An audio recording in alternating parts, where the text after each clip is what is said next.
Garland in the corner. He's got it. Feed stamp. Pow! With the running in. Mitchell shakes. Up to the basket. And thunders it home. Oh! Mobley throws it down. And Allen blocked the shot at the rim.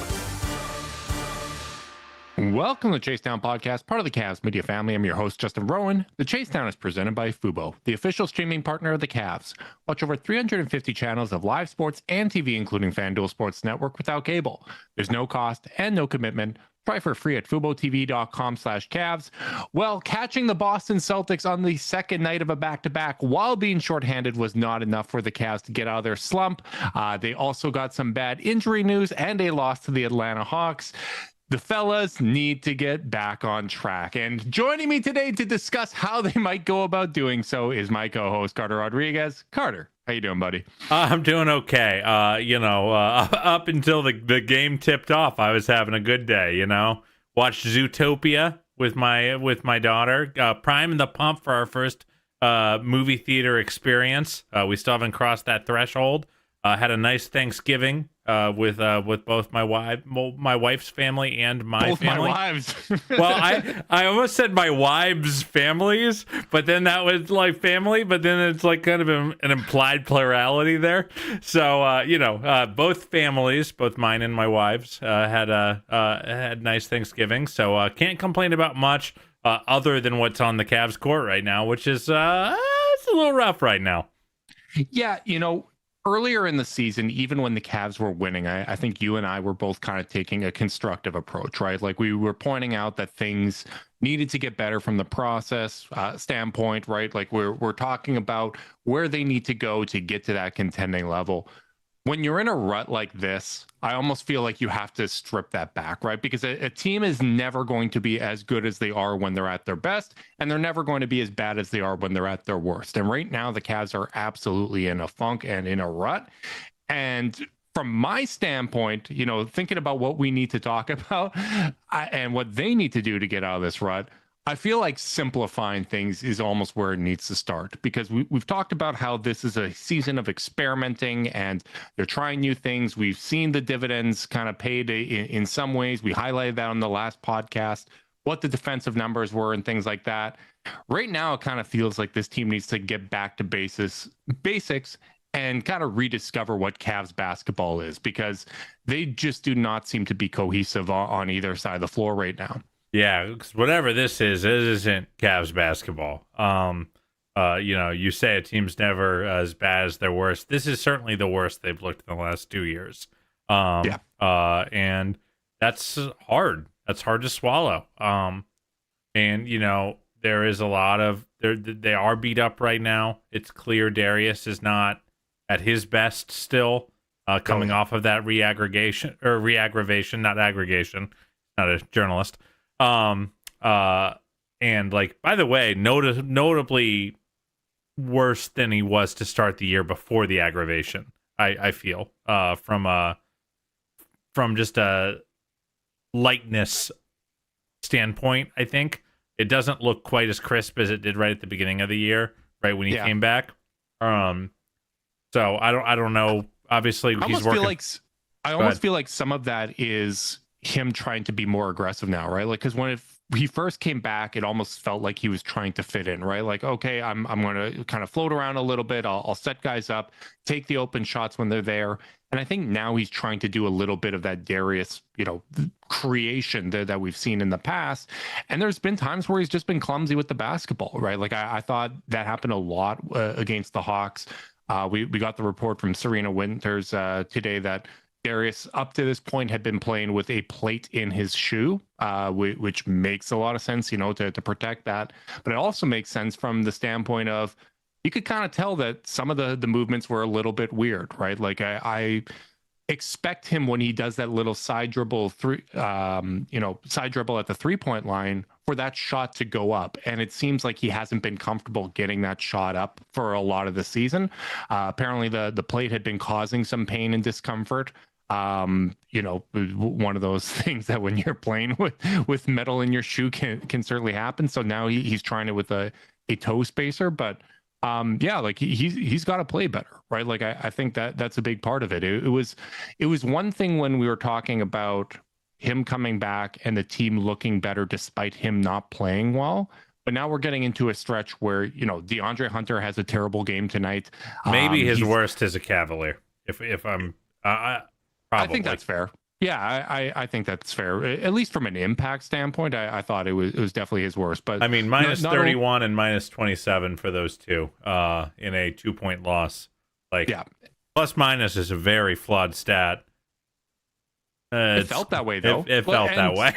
but my point is, it was one thing when, they're playing well despite him kind of finding his footing, to pardon the pun, but it's another thing when, okay, we're now asking you to kind of carry some of these lineups where we're very shorthanded. We need you to be really aggressive. And I think getting to that point from a conditioning standpoint, getting to that point from how he's feeling, he's not up to the task right now, right? And I think that's something that just it's not going to change without him just kind of playing his way back into shape and comfort. But in the meantime, it's, you're prone to have those minutes go a little sideways. If I may get a little, maybe a little bit more negative than I want to get. What frustrates me, though, right now, if I can be permitted a small vent, is they are saying, hey, Darius, we got some weird lineups where our depth is shot right now. We need you to carry. Those guys are coming through. Tyrese Proctor was awesome tonight. Naquan Tomlin, very good and helpful. You're getting help from the guys that you actually shouldn't be counting on help from. It's the starters that lost them this game, if we're really going to call a spade a spade. Mm-hmm. And that's hard.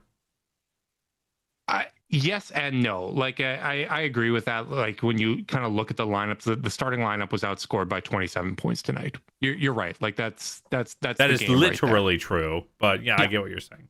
No, yeah, I'm talking about what we've seen over the last week or so, right? And some of those lineups have been a little tough, right? They haven't gone particularly well. But you're right. That's really where the game was lost tonight, particularly with the comeback that they were able to make. But the reality is he needs to be better, right? We talk about all the stuff that needs to be fixed on the margins. Until Darius is back to being himself, and until Evan's playing like himself, and until Don's playing like himself, which for the most part he's been having the best season that he's had, but I thought he was equally bad tonight. They need more from DeAndre. And I know he's the fifth guy, but they gave up real stuff to go get him, Mm-hmm. And again, it's very fair to have mixed feelings about the Karras and George Niang eras, but those guys were the kinds of guys that kept you in games a lot, and had a high floor. DeAndre's been who I've hoped he'd be this year. I think overall, I would have liked a little the 3-point ball. The shooting's been suboptimal, and I think we've needed him to be a little better than that. I think he fits into that tier of player where it's hey, I know that this is about what you've been, but we're supposed to have a good situation for you, and we need you to be a tide raiser a little bit. Yeah. I think the floor right now, part of the floor being lower is Karras could be a little trick or treat, but you did kind of know what you were getting stylistically every game at the very least. And I think I just feel the bottom can fall out like this, and it really hurt them tonight.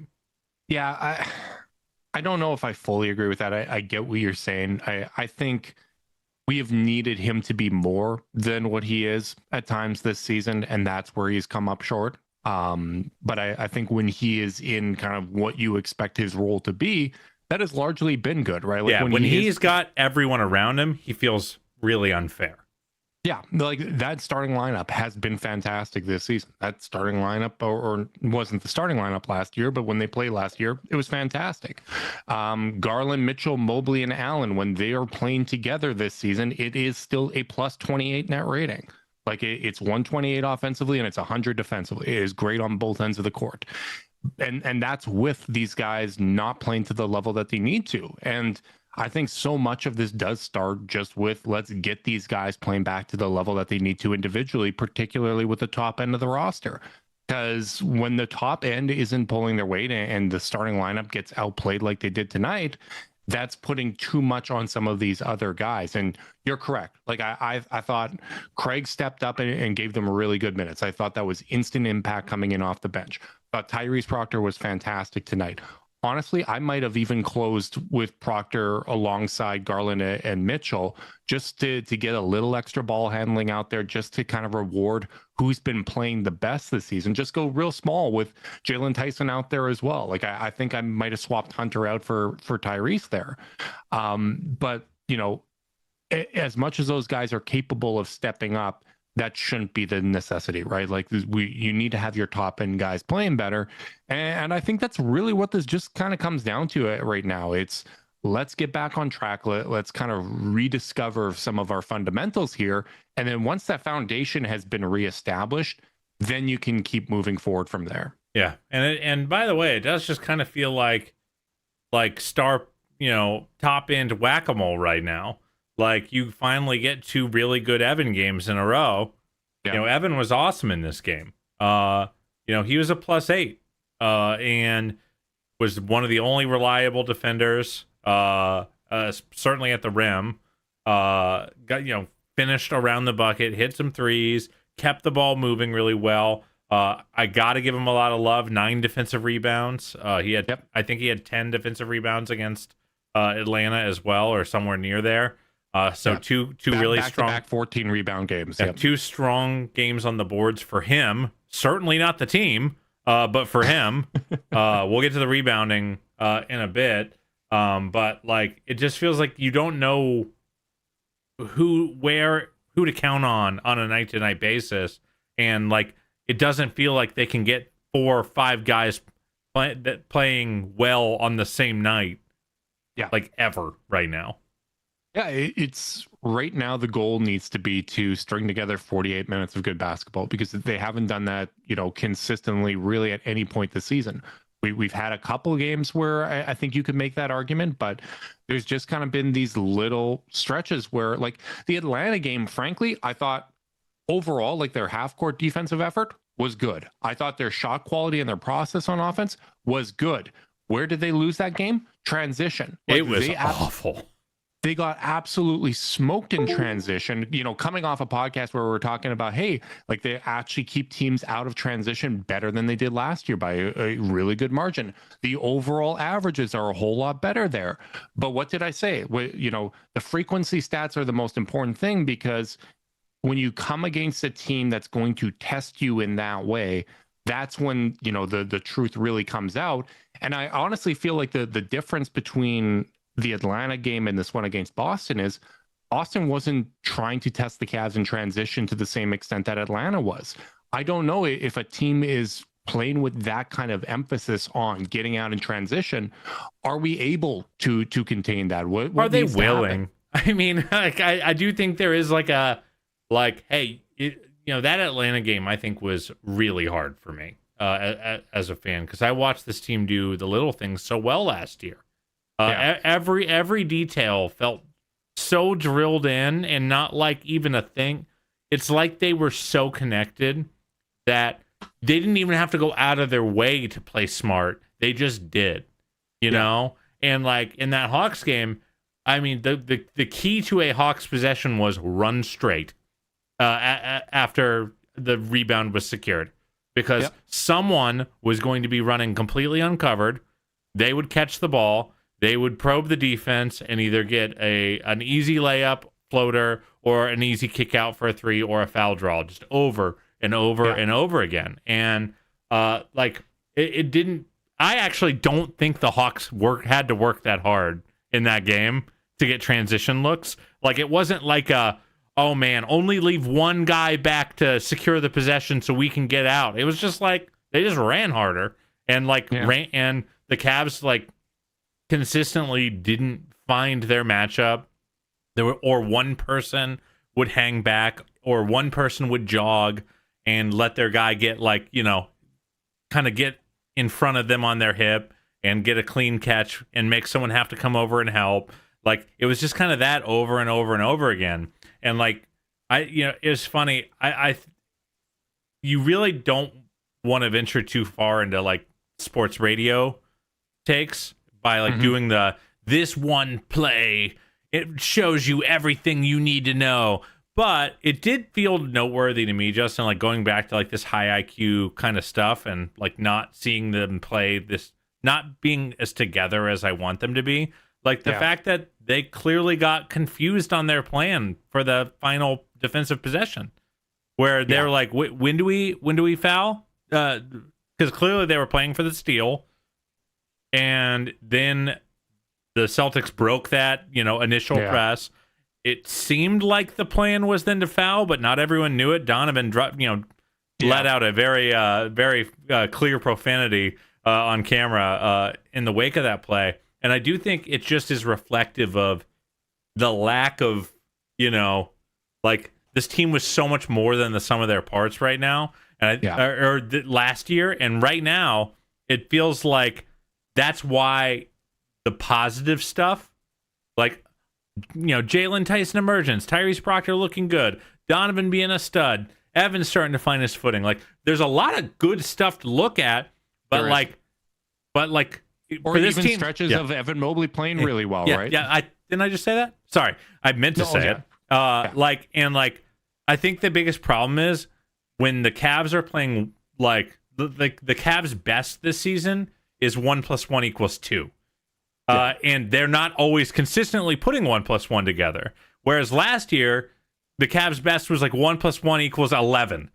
like that's how together they were, and how collectively dominant they were, and what the way they imposed themselves on other teams and exhausted other teams with their relentless offense. Like, I always talk about Steve Jones because I really respect him. You would always just say, man, the Cavs just keep making you guard, because like it was just, even if you shut down the first 3 actions, they were going to find a fourth. And like, I just don't see any of that more than the sum of their parts stuff this season. And I think that's why those positives that we're finding are not leading to the results I think we would have hoped for to start the year.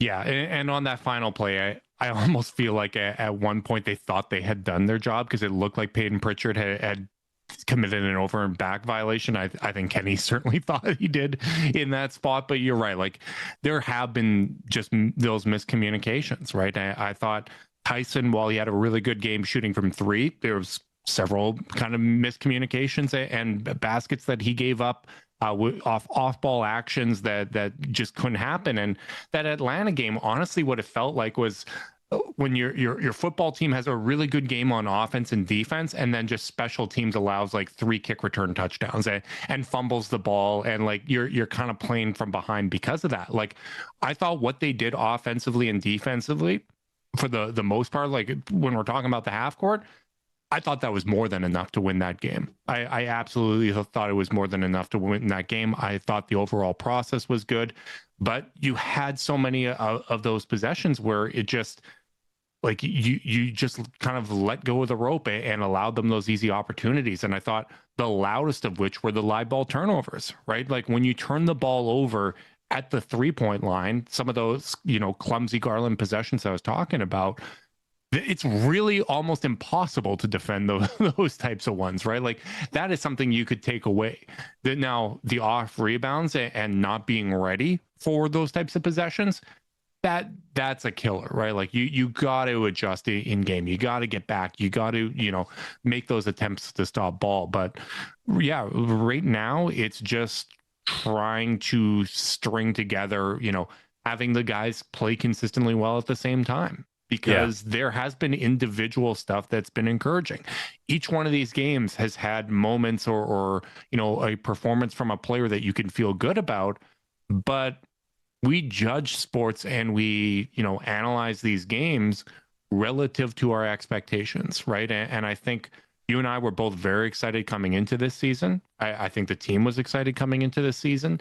And like, what I have felt almost more than anything, like what I've really felt acutely has been impatience, Like I kind of wanted to see the death machine at some point here, and just kind of having these nagging injuries come up, having a good performance in one aspect that we wanted to see, that was a point of emphasis, but then all of a sudden something that had been a strength isn't a strength in an individual game. You have a good offensive process one game, but then the next game you kind of float and you take too many threes, right? Like it's or too many threes without generating them in an effective way. It's about trying to put that all together and just kind of doing some soul searching on, okay, I understand the regular season isn't what we're going to be judged on, but it needs to be better than this. Otherwise, we are going to give ourselves an uphill climb. They're in the play-in right now, dude. We're at the quarter mark, and they're a 7 seed. That's bad relative to what this team was expecting.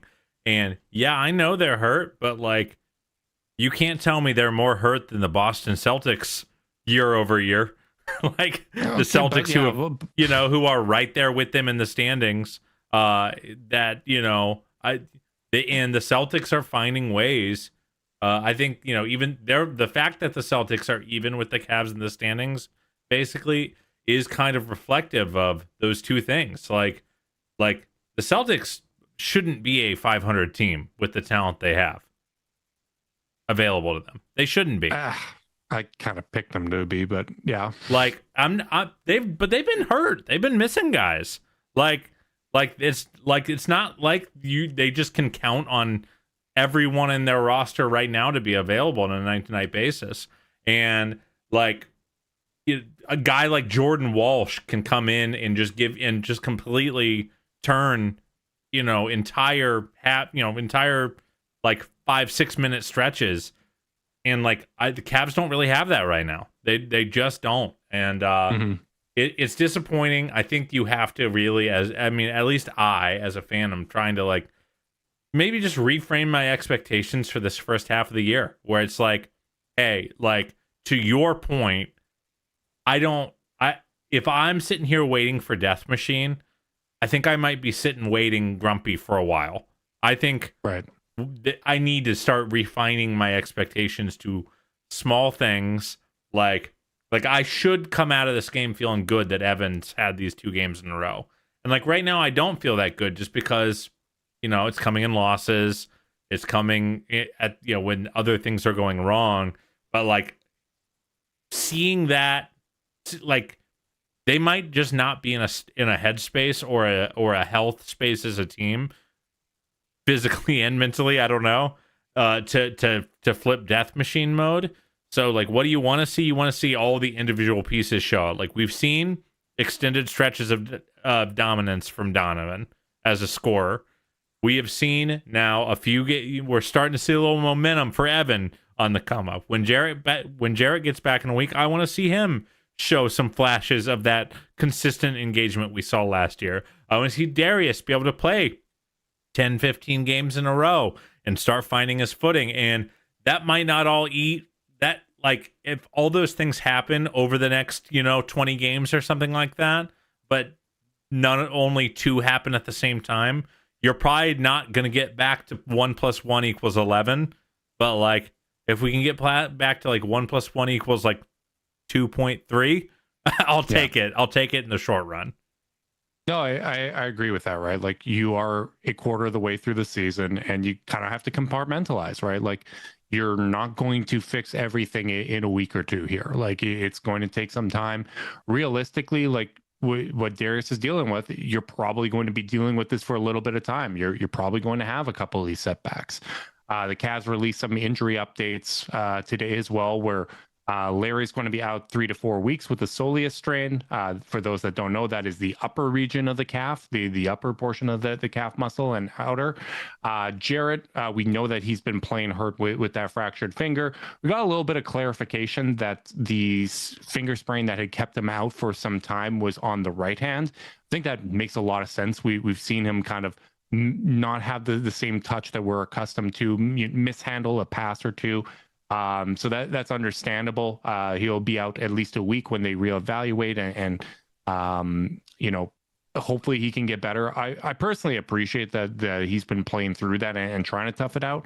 But I agreed with Kenny's assessment pregame where he was talking about it's kind of obvious that he's protecting himself a little bit. Like, and when you have busted fingers on both hands, it's going to make a Not lot much of to stuff. protect. Yeah, like it's putting you in a difficult spot. And obviously, we know the Cavs have not been a good defensive rebounding team the last couple seasons, and this season when Jared and Evan aren't out there, right? Those single big minutes are going to be tough. That means everyone else has to pitch in. And I thought the perimeter guys in particular needed to do a better job of putting a body on a guy and securing those defensive rebounds. I think the issues have come on the perimeter more than anything. And as much as Jalen Tyson had a nice game shooting from three, he missed box out opportunities. He missed those defensive rebounds quite a few times on the night. Drop the stat, Justin. Yeah, the stat that I was stuck watching the Celtics broadcast on the night because it was an NBA TV Canada game, which was actually really interesting. Boston was talking basically the whole broadcast. They're like, Cleveland's shot quality is better than ours. They're getting wide open threes. They're just not hitting them. Like they were very, very concerned about the Cavs shot quality throughout the night. That's nice. But one stat that they brought up was that the Cavs' first rebound in the third quarter came with 4:30 left. Like that can't happen. It's just bad, man. And like to your point, like Mobley has 9 defensive rebounds. Like that's not like amazing, but it's good enough for a big, like on an individual night. But then the next leader in defensive rebounding for the Cavs was Donnie with 6. And then DeAndre at 3. No one else had more than 2 defensive rebounds. That's Xavier Tillman had 3 offensive boards and Jordan Walsh had 6. Like it's just not good enough. I don't know what to say. Like other than like that's like it just gets really, really tough to compete when like you're not. The fact that the Cavs only lost that quarter by 4 is a miracle. Right. They're making life harder on themselves than it needs to be. And, I'm very opposed to doing that, Carter. That's why I appreciate tools like Zoom Workplace, because teams move fastest when everyone is in sync. Zoom Workplace keeps meetings, chats, documents, and more together, so your work flows like a perfect play. Keep work moving and zoom ahead with Zoom Workplace. Yeah, I don't know with the defensive rebounding, because obviously, like, it's about as bad as it was last year, and like maybe it is just a byproduct of slightly better fundamentals on most plays, and the offense was just better last year, so it didn't matter as much. But like, I don't really know what it is, but like at a certain point, you are playing personnel that should be rebounding better. Like, and that actually is probably something we haven't talked about with the rebounding. Is like, hey, I get it. If we're playing Ty Jerome, Sam Merrill, Donovan Mitchell, Darius Garland, a lot of minutes at the 1-2, and in Sam's case, sometimes at the 3 last year. But they've been playing a lot bigger this year. Yeah, that's my thing. Is like, okay, now you're playing some lineups with DeAndre at the 2. You're almost always playing one of the traditional bigs. One of Dean, Larry, or Tomlin. You're playing DeAndre exclusively at the 3, where his weaknesses as a rebounder should be more limited. You are playing so much bigger up and down the roster. Jalen Tyson is supposed to be a plus rebounder. I think that actually is something that we haven't landed on, and we should have, which is, like we've discussed, that they're about where they were last year. They weren't that good at it last year. They're not that good at this year. There is a big difference. Like they were 22nd last year. After tonight, they're 14th. Yeah, but remember when I was talking about it on the last podcast, I mentioned the percentage was about the same. But like their percentage should be way up. They're playing way bigger. Like they should have more capability of fighting on the boards than they had last season. And it's slightly worse, and relative to the league, it's a lot worse, and that's bad. Well, no, relative to the league, it's better. Oh, like you're right. Sorry. Yeah, relative to the league, they're quite a bit better than they were last year. But you're right, like the overall percentage hasn't changed, right? So, and even tonight, right? Like they lost the battle on the offensive glass by 1, right? Like they had 15, Boston had 16, but like Boston didn't have big men, right? Like part of why, it's encouraging that Mobley had 2 good games offensively was no Porzingis for Atlanta. He absolutely should eat in that matchup, and he did. Cato was out for Boston tonight. Mobley should eat in that matchup. He did. I thought the stuff he was doing off the dribble was really good. Showed real nice touch with the hooks. I thought he played a confident brand of offensive basketball, and hopefully he can continue that, because that at least is something that you can have a little bit of a foundation on. I don't worry about Donovan Mitchell. Like he has these nights every now and then. Sometimes he goes through a little bit of a rut. I don't worry about Donovan. I know what he's going to bring. I like, normally it's shot making more than anything else. The turnovers were a little tough tonight, and I thought it was a tough game for both him and Darius defensively. Yeah. I mean, Peyton Pritchard had 42, so I would say yes. And some of that is shot making, but some of it is you got to make those guys uncomfortable. You have to make your own luck. And I thought they didn't do a good job of making their own luck. And they tried a lot of guys on him, right? Like Tyrese got some run on him. DeAndre got some run on him. They weren't able to shut his water off. And that's been one of our concerns, is who do you go to in that spot? Yeah. Honestly, like if the roster is fully healthy, I think it almost has to be Max, because Max is at least going to apply some physicality, and he can move with guards. But right now, like that's a concern, right? Like that's something that they have to do better. But I don't worry about Donovan. If Evan can, keep this up, you have a little bit of a foundation. You hope that Darius progressively gets a little bit better, understanding that it's going to be a process and that there's going to be setbacks along the road.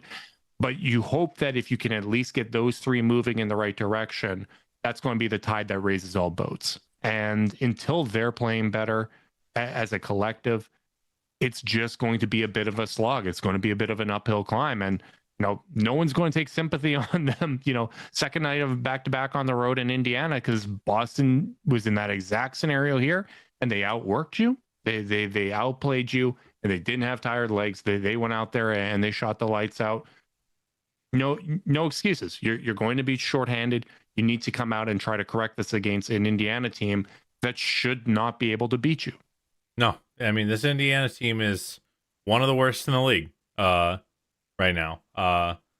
They don't have a lot of horses. They don't have a lot of, they just don't have a lot they can count on. So I really do think tomorrow night is a big bellwether game for like, hey, do you want to staunch the bleeding, or is this going to be like an extended dip, like a flirt with being below 500 kind of dip? Like, because you need to show up in that game, and it's one of those things where there's the comeback almost makes it a little harder, because like they did expend a lot of energy and focus doing that. But it's like, I think if you're the staff and if you're the players on the roster, you kind of have to be like, hey, we don't get to say that right now. Like we don't get to say we got tired legs because we just lost to a team that did just that. And I wouldn't be surprised if DG's out tomorrow. Just told management that they won't have him play a back-to-back, but you're probably going to have Lonzo back, right? And you did get Craig back tonight, right? Like, and I think that matters, because Craig's been better than Lonzo this season. Craig should be our backup point guard. Like, to your point, like Craig I actually started if DG's out tomorrow. Like I would, and the other thing we didn't mention, DeAndre Hunter did have his leg rolled up on late in the fourth quarter. Wouldn't be surprised if that was maybe something that keeps him out tomorrow, because I feel like that was why he was pulled. Like, as much as Naquan Tomlin was giving them a boost, I feel like given the situation, they would have kept Hunter out there, just because he's a shooter, and even though he wasn't shooting well, he's the type of guy. I would have closed with Tomlin in this game, for what it's worth. So I don't know. Yeah. I would have done Tyrese, but yeah, that's fair. I wouldn't have closed with Hunter. But yeah, I mean, that does bring me to your point at the very beginning of this podcast, Justin, is like time to settle into what we know for a minute, like find ourselves in small ways. To that end, for the first, once this team is even approaching remote health, and I've got like most of my tools in my belt, Craig Porter Jr. is my backup point guard for at least the next couple weeks while I try to figure things out. Because like I don't think this team has the luxury of figuring out Lonzo and how to play with him right now. Because it's just not really working with Lonzo right now, unfortunately. And like, I just think like it also kind of just sends a message to the team of like, hey, whoever's playing the best is going to get the minutes. Like, we've seen that prove out in the front court with Tomlin starting to take Larry's minutes. Yeah. Like, it should be merit based. It just should be. And Craig's been great this year.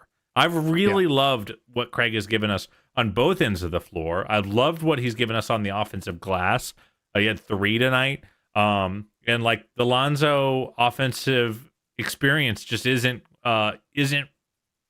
where it needs to be for a team with championship aspirations, you know, because you're kind of in a double-edged sword with where he is right now, because you don't really want him being your actual pure backup point guard because he can't get into there's not enough rim pressure off the dribble. And then if you say, oh, well, he's a wing for us, and Darius will bring it up, well, then it's just a parade of Lonzo catch and shoot threes, which aren't good enough either right now. Yeah. So, like, I just think it makes a lot of sense to reward Craig. And it also, just to your point at the beginning of the podcast, there's known quantities there. There's nothing to figure out. There's nothing to experiment with. Craig knows how to play with these guys. He's been on this team for, like, what is it, 4 years now? Yeah. And 3. Okay, 3. And, like, he can play, get downhill. He can, you know, use his athleticism to create some chaos plays. The jumper's been good enough that I think you can play, especially with Donovan. You get real small with him and Darius. But I mean, I don't really think that matters that much. I think going to what you know just makes sense right now, even if it means shortening the rotation a little bit. Yeah, and part of why I would pair Craig along with Donovan is, you know, we talk about the lack of rim pressure when Darius hasn't been in the lineup. It is a lot better when Craig plays with Donovan, right? Like Donovan without Craig or Darius this season, they only get to the rim 24% of the time. It's 32% when Donovan's playing with Craig and no DG, right? So kind of eliminating some of those 3-guard lineups. That's healthy. Like it's not great, but it's at least like, you know, 50th percentile. It's league average here that they get to the rim and they can apply some pressure. And I think they need that juice, right? Because I do think an element of this is, even though this team hasn't accomplished anything in the regular season, you do get that negative feedback of, hey, we've accomplished a lot in the regular season and it didn't translate to the playoffs.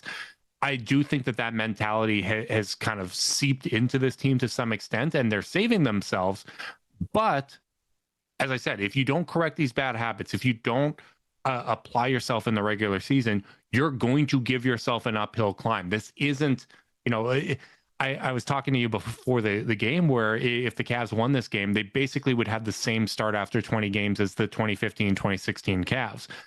That team had a demonstrated ability, particularly at the top end with LeBron, of being able to flip that switch, right? Like, you know that he's saving himself. This team hasn't demonstrated this. This team, what they've actually demonstrated is, unless they build and maintain a rhythm, it can be difficult for them to get back within that rhythm. It can be difficult for them to course correct within a given game, right? Like when the positive momentum starts building, that's when you get those Cavalanches, right? Like that's when you get these extended winning streaks. But we've seen as a team, even last year, I think they had 2 losing streaks within the year, despite having multiple, 10 to 15 game winning streaks. This is a streaky bunch, and they feed off of that, that energy and that momentum. And if there's one thing to learn from this regular season, it's, hey, let's try to correct that about ourselves a little bit. Let's not let the bad play snowball in that way. And let's be, a little bit more resilient, where we find ways to course correct within games. And, I don't think there's a whole lot of positives overall from this kind of a stretch. But if you want to, create a positive from this, it's learning how to correct when you're not playing well, learning how to correct when you don't have all of your guys. But that's not going to happen unless you're applying more effort than you're probably ready to expend in the regular season. Like, you're going to have to make it a point of, hey, I know it's November or early December, but we're not losing this damn game, and we're going to fix what's ailing us in this moment here. You mentioned that kind of mentality seeping into the Cavaliers, and Danny Cunningham just posted a great tweet, a great quote from Jalen Tyson when he asked him about why they can't get to the gear that they were in during the comeback consistently over the course of the year. And Tyson said, quote, "I just think we're in cruise control, right? As a team, I think we're not hungry enough. What happened to us last year, like it's a similar thing that was happening this year. Getting ran out the gym, getting beat on the glass, toughness, right? So I mean, it's just a common theme, and ultimately, it's on us to fix it. Like there is a degree of like cruising through, and like if you're kind of you're in this space, like you have to gear up for a couple weeks, and just see like, hey, what does this look like? Hey, let's all agree to go as hard as we can for a couple weeks to make sure we like, if we're pretty sure we're fine, let's go prove it for a little bit with our focus, with our intensity of play. Because like the other thing, Justin, it's not just about like proving that you have good habits. Like there are literal seating implications here. Like no, that's what I mean by an uphill climb. Yeah. Like because like, well, there's two uphill climbs. There's the uphill climb of like you need to prove that you can consistently play high level ball, so you're not trying to do it for the first time in the playoffs, because that's really hard unless you have LeBron on your team.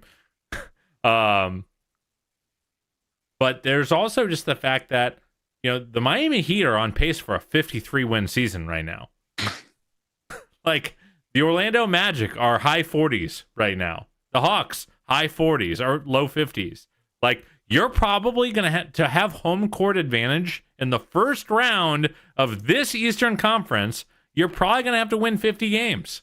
And the Cavs are not currently on pace to do that. So, like, they need to find a little something, because, like, I just don't think this team has the kind of, like, you can say de-emphasize the regular season. Like, I think we all took that to mean third or fourth seed at worst, not fifth or sixth. And like they're going to need to fight their way up, because I don't think that this team can go win 3 or 4 straight playoff series on the road. That's asking a lot. Yeah, and I don't think they're going to have to. I do think that there's going to be multiple long winning streaks this season at some point. These seasons are really long, and I think the fact that the Cavs have played more games than any team, like, these ruts are almost accentuated by how many games that you've played. And the other thing is, when you're still dealing, I understand it's a quarter of the season, but it is still a relatively small sample. When you have a 3-game losing streak, it's going to skew what your overall... Yeah, they're 2 games back of the 2 seed. Right. And before the 3-game winning streak, they were on a 55-win pace, right? So, like, you can just as easily turn this around in a week or two. But I agree with you. Like, I think there almost has to be that kind of, all right, for a couple weeks here, we're going to go hard. We're going to try to correct some of this stuff. We're not going to allow teams to beat us by handing them low-hanging fruit. We're going to make teams earn it if they're going to go out there, because I think too many of these losses have been, we're giving them almost an easy out to beat us. We're not making it difficult for them to beat us. Understanding that, hey, we're going to be down some bodies. We're dealing with Darius, who's not at 100%. We're trying to work guys in and out of the lineup. If we just kind of play hard for a couple weeks, we're going to get to a point where our margin for error is going to be better. Where Jared is back in the lineup, we are getting a better version of Darius. You have Max Strus back. You're going to have Sam Merrill back at some point. He's a valuable contributor to this team. They really are missing him, because he was a real story of this. There's a reason they were on a 55 win pace, and a big reason was Sam Merrill to start this year. Yeah, and when open shot making is one of their issues, and now they're actually generating. Like I thought the last couple of games, they've been generating really, really good looks from 3. they're not knocking them down. Whereas before, I thought that they were taking much tougher shots from three, and sometimes they would knock it down. So, you know, I think if you apply yourself for a stretch here to turn things around, to kind of correct the tide, we can work our way back to trying to be more like the team that we were last year. And once that hurdle is overcome and you're playing more like yourself and you're playing a brand of basketball that you feel good about collectively, then you can start building upon that. Then you can start tinkering. Then you can start trying stuff. Yeah, get to where you were first so you can become who you're going to be. Almost, you know, let's compartmentalize it into quarters. You're a quarter of the way through the season. This next quarter, you're playing hard to kind of rediscover Cavs basketball. The third quarter, you start experimenting with some stuff, right? We've got our full group here. 2 thumbs up on this plan, brother. Let's start experimenting with some stuff. And then after that third quarter is over, you say, all right, we got 20 games left. Let's try to get into playoff conditioning. Let's try to ramp up a little bit. Let's trim the stuff that we've been experimenting with that we don't like. Let's enhance and emphasize the parts that we do like.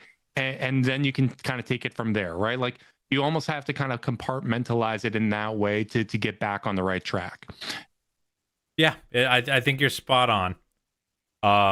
It is it's rediscover, experiment, refine. That's your last 3 quarters of the season right there. You know, I think they can do it. I do believe in these guys. But like I will say, and this is why I want them to kind of play with a little bit of anxiety, a little pressure almost, a little desperation, is because the longer, if we get into like the 30 game mark, the 35 game mark, the 40 game mark, and they're still a barely above 500 team, I do think that starts to sneak into your psyche a little bit. Yeah, you're almost playing against that as much as you're playing against the opponent, right? Yeah. So I don't know. It's one of those things that like I think they can do it, but boy, do they need to. And tomorrow night's a good start. Hey, no time like the present, my friend. You're right. It is a great opportunity. The games do come fast and furious in the NBA.